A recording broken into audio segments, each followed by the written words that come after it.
So இந்த class sample வந்து இப்போ இம்ப்ளிமெண்ட்ஸ் ரன்னபிள் அப்படின்னு இருக்கு. ரன்னபிள் இம்ப்ளிமெண்ட்ஸ் இருக்கிறதுனால டைரெக்டாக நீங்கள் இந்த class sample obj equivalent to sample s1 equivalent new sample of அப்படின்னு நான் கிரியேட் பண்ணி s1 டாட் ஸ்டார்ட் அப்படின்னு கால் பண்ண முடியாது கண்டிப்பாக வந்து, because the start method is not associated with the class which implements the runnable interface. So என்ன பண்ணணும் அப்படின்னு பார்த்தீங்கன்னா, எக்ஸ்பிளிசிட்டாக நீங்கள் ஒரு த்ரெட் கிளாஸ்க்கு ஒரு ஆப்ஜெக்ட் கிரியேட் பண்ணிவிட்டு நியூ த்ரெட் ஆஃப் அப்படின்னு ஒரு ஆப்ஜெக்ட் கிரியேட் பண்ணிவிட்டு இந்த s1 பாஸ் பண்ணணும். பாஸ் பண்ணுறப்பே நீங்கள் வந்து பார்த்தீங்கன்னா, போன ப்ரோக்ராமில் பார்த்துருப்போம், பாஸ் பண்ணுறப்பே நீங்கள் வந்து பார்த்தீங்கன்னா ஒரு நேம் வச்சிடலாம். த்ரெட் மீ அப்படின்னு ஏதோ ஒரு நேம் வச்சிட்டோம் அப்படின்னா த்ரெட் பாஸ் ஆயிரும். இப்போ t1 டாட் ஸ்டார்ட் அப்படின்னு கொடுக்கலாம். t1 டாட் ஸ்டார்ட் அப்படின்னு கொடுத்தா உங்களுக்கு வந்து த்ரெட் எனேபிள் ஆயிரும். இதே வந்து நீங்கள் பிரிண்ட் பண்ணி பார்க்கலாம். அதோட நேம்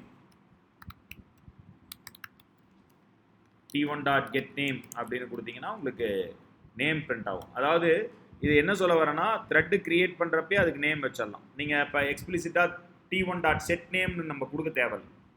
ஓகேவா? ஸோ இந்த ப்ரோக்ராம் ரன் பண்ணுறப்ப உங்களுக்கு பார்த்தா தெரியும். ஸோ இங்கே நான் வந்து 10 டைம்ஸ் கொடுத்துருக்கேன். ஸோ நம்ம ஷேக் ஆஃப் கிளாரிட்டிக்காக ஒரு 3 டைம்ஸ் மட்டும் பண்ணுறேன். டெமோ த்ரெட் 4.java ரன் பண்ணுறேன், கம்பைல் பண்ணுறேன். சாரி,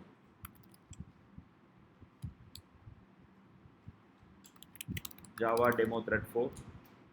ஸோ த்ரெட் மீ அப்படின்னு சொல்லிட்டு த்ரெட் 0123 அப்படின்னு பிரிண்ட் ஆகும். ஸோ அதாவது name can be assign during the creation of thread object.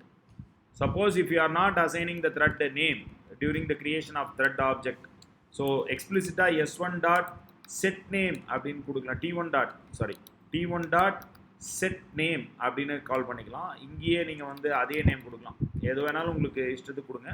thread me அப்படின்னு கொடுத்துட்டிங்கன்னா this time same.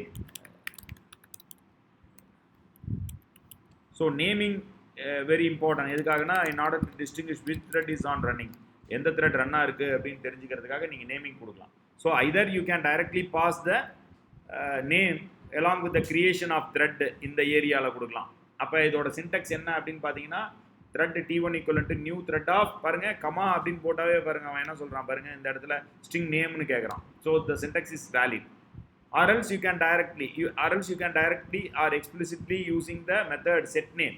இங்கே எப்படி get name ரிட்ரீவ் பண்ணுறீங்களோ அது மாதிரி செட் நேம்னு கொடுத்து செட் பண்ணி வச்சோம். நேமை வந்து செட் பண்ணலாம். கெட் நேம் செட் நேம் அப்படின்ற மெத்தட் எப்படி யூஸ் பண்ணுறோம் அப்படின்னு சொல்லிடுறோம். கிளியர்? 2 அப்ரோச் கொடுத்துருவோம். இதே வந்து நான் இங்கே சாம்பிள் அப்படின்றது வந்து சாம்பிள் கிளாஸு, நான் அதோட ரன்னபிள் அப்படின்னு கொடுக்குறேன். இங்கே அப்காஸ்ட் பண்ணுறேன். This is called upcasting. Upcasting ஏற்கனவே நம்ம வீடியோ ஒன்று ரெடி பண்ணி வச்சுருக்கோம், அப்காஸ்டிங் அப்படின்னு சொல்லி. அப்போ இந்த அப்காஸ்டிங் அப்படின்றப்ப இது என்ன பண்ணோம், which is capable of calling the method of the class which derives and its super class. First derive கிளாஸில் இருக்கான்னு பார்ப்போம். இல்லை அப்படின்றப்ப டைரெக்டாக சூப்பர் கிளாஸில் இருக்கும். நம்ம இங்கே ஓவர் ரைட் பண்ணியிருக்கோம். அதனால் வந்து என்ன பண்ணோம், டைரெக்டாக இந்த ரன் மெத்தட் கால் ஆகும். So the same result will be happens. So upcast ஏதாவது டவுட்னா திருப்பி அந்த வீடியோ பாருங்கள்.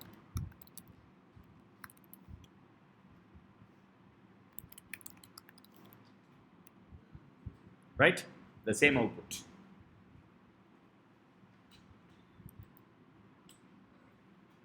ஸோ இங்கே ரன்னபிள் யூஸ் பண்ணால் மட்டும்தான் நம்ம இங்கே வந்து பார்த்தீங்கன்னா எக்ஸ்பிளிசிட்டாக த்ரெட் ஆப்ஜெக்ட் யூஸ் பண்ணி அந்த ஆப்ஜெக்டை வந்து என்ன பண்ணோம் நம்ம, ஆமாம் த்ரெட் ஆப்ஜெக்ட் யூஸ் பாருங்கள். இந்த கிளாஸ்க்கான ஆப்ஜெக்ட் ரன்னபிள் இன்டர்ஃபேஸ் இம்ப்ளிமெண்ட் பண்ண கிளாஸ்க்கான ஆப்ஜெக்ட் கிரியேட் பண்ணி அந்த ஆப்ஜெக்டை பாஸ் பண்ணணும் த்ரெட் கிளாஸில். அப்போ தான் ஸ்டார்ட் பண்ணும். இது வந்து மிக நோட் பண்ண வேண்டிய விஷயம். டைரெக்டாக இந்த கிளாஸ் எக்ஸ்டென்ஸ் த்ரெட்னு இருந்துச்சுன்னா டைரெக்டாக obj.start அப்படின்னு கொடுத்துட்டு போயிடலாம்.